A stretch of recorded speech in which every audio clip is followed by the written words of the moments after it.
What's the number one sign someone will never be rich? Lack of humility.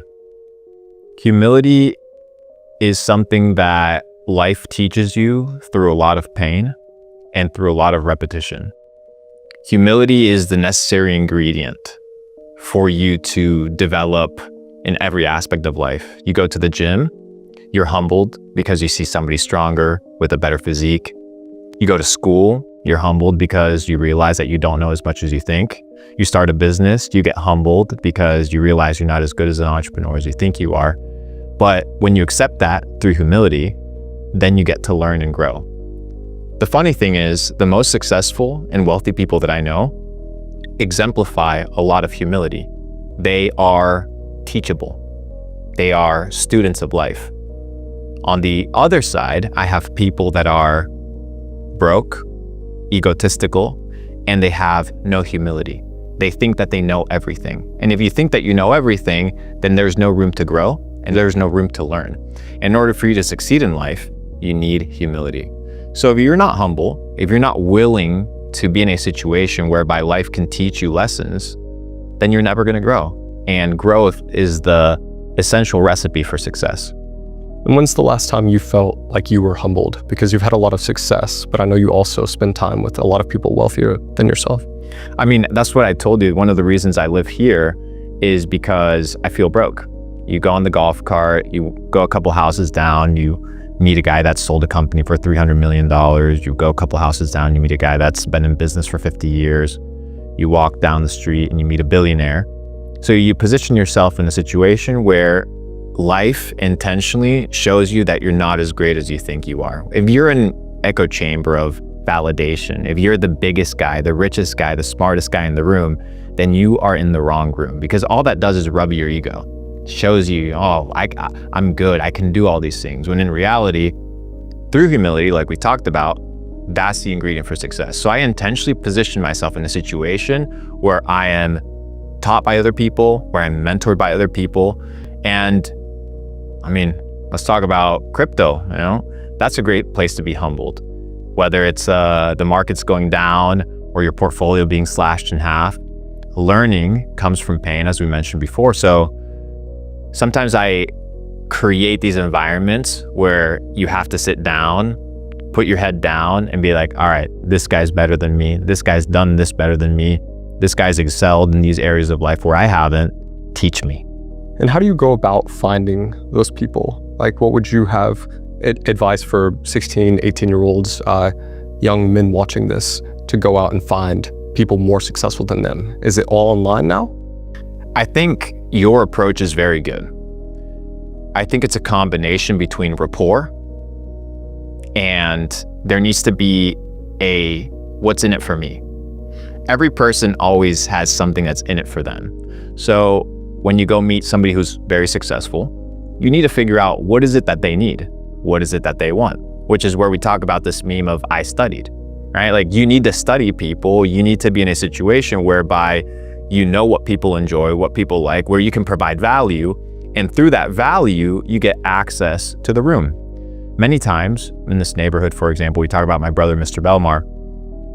People would entertain conversations with him a lot longer than they would entertain conversations with me. Why? Well, you can teach them about wealth in the sense of how to develop your body, because we talk about wealth not just being money, but how your health is, how your mindset is. So he gets invited to biohacking retreats with very successful people, and certain things that they're looking for that they can't get, to them is valuable. So if all you have is money and these guys already have money, then there isn't really something that you can offer them. So by studying these individuals, by tapping into these people, you not only provide value, but value is provided to you in return. So it's a symbiotic relationship. You want something from somebody, like a mentor. Well, what are you willing to give them? Are you willing to work for free? Are you willing to clean their car? Are you willing to just show up, be a friend? And in return, these people will do favors for you. They'll help you. And that's what a lot of my success has been in life, has been through connecting with people. And the connection comes from getting to know them and studying them and figuring out what are the things that they actually enjoy, the things that they like, being able to provide that, And in return, they provide to me what I need. It's business. I give to you something, you give something to me in return. And why do you make it such an emphasis to connect with people younger than you? Because I'm guessing you've had mentors in the past that were older than you that kind of gave you that. But is there any other reason that you're friends with so many people, teens, like late or early 20s? I mean, this upcoming generation, and you've probably witnessed it as well, they're maturing and they're growing up a lot sooner than other generations. When I was 18, 19 years old, I wasn't thinking about business. I wasn't thinking about making money. I was out here kicking a football. I was going out with my friends, hanging out. Nowadays, kids are 16, 17, they're dialed in, they're learning, they're leveling up, they're actually mature. And what you want to do is invest into the future. Just like you would buy a piece of real estate when it's undervalued, investing into people that are the future is also good. And it's the idea of giving back. How I often compare it is to how water moves. If water goes into a place that is stagnant, like a swamp, it's going to create filth, toxicity, and nothing can live.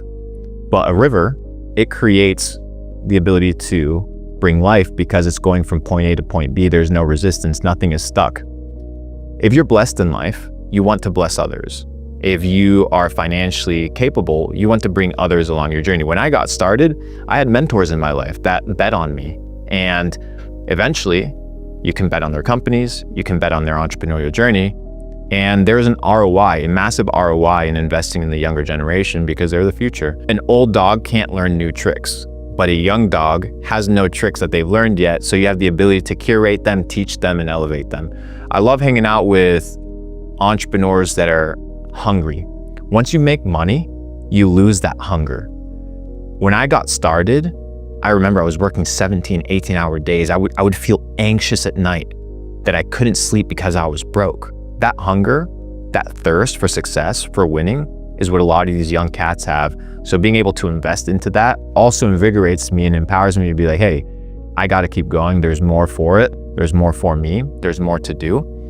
And through this process, I'm able to not only create a symbiotic relationship, give and receive, because I'm always asking for things in return, whether it's equity or whether it's, hey, come join Capital Club, Elite Entrepreneur Network. But it's also understanding that there are relationships in life that if you want to grow, have to be maintained. And there's 3 types of relationships that every man should have. Every man should have a mentor, somebody that they look up to, somebody that they want to be like, somebody that empowers them to see the potential of who they could become.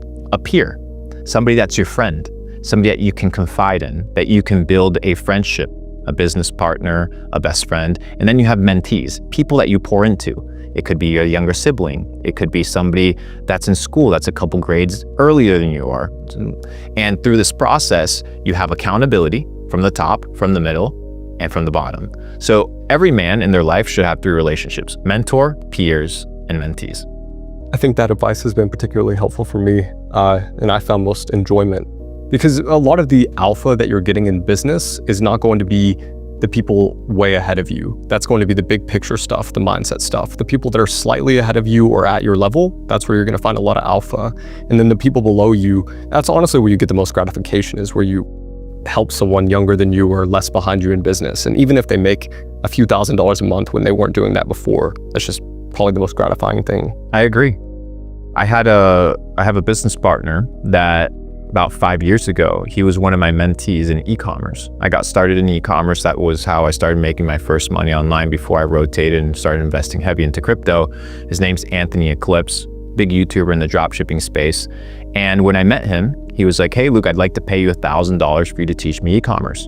At the time, he was planning to go and be a firefighter. He was at firefighting school and he had a decision to make. Hey, I'm either going to become an online entrepreneur or I'm just going to continue the career path that I'm on. And by investing into him, time, attention, energy, strategies, today he's a multimillionaire and now we're in business together. So you bet on people. Sometimes it works, sometimes it doesn't, but when it works, it's extremely gratifying.